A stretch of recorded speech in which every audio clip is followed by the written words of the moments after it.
All right, I want to get on to some of the day's top stories now. There's a story in The Australian that Treasury has snubbed a request from Ukrainian business figures to make it easier for Australian companies to invest in the war-torn country to help it, I guess, rebuild. Should Treasury have agreed to this request?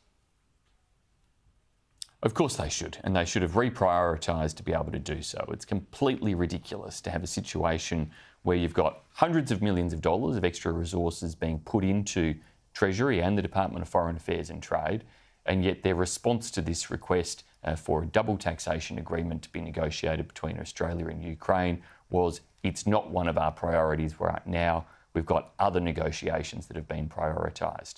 Well, if a war and a conflict isn't enough for you to reconsider your priorities, what on earth is? So of course the government should go back and prioritise this, because this isn't about, of course, ensuring the war is won. It's about preparing and planning for the peace to come and the rebuilding of Ukraine that is so essential. And the Albanese government should be doing more to help ensure that this war is won, but they should also be doing more to help ensure that there is that planning for the peace, planning for recovery.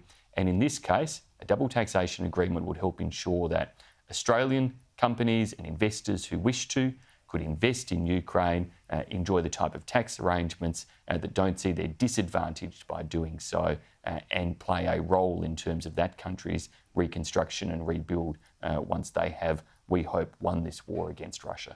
Is there a fine line, though? Of course, we want to help others out who are struggling, of course, in Ukraine, but there's also a number of issues here in Australia at the moment. So how far can help and assistance go?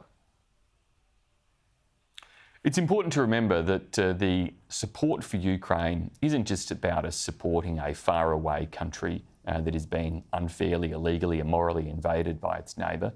It's about us ensuring that we stand up for sovereignty of all smaller nations, such that bigger neighbours and powers don't feel they can just invade those smaller neighbours. It's about standing up for the international laws, rules and norms that we rely on as a country, as a mid-sized country in the world, and that all other smaller and mid-sized countries rely on. So that's really critical. Of course, the government has to balance its different spending priorities, but Australia started in response to Ukraine as the leading non-NATO contributor, the Morrison government providing some $285 million of military assistance, $65 million of humanitarian assistance, energy assistance as well.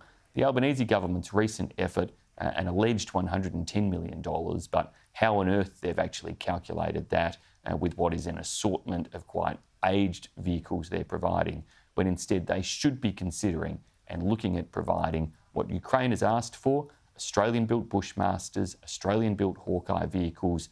They could get more of those vehicles built in Australia, creating defence industry jobs in Australia and support here.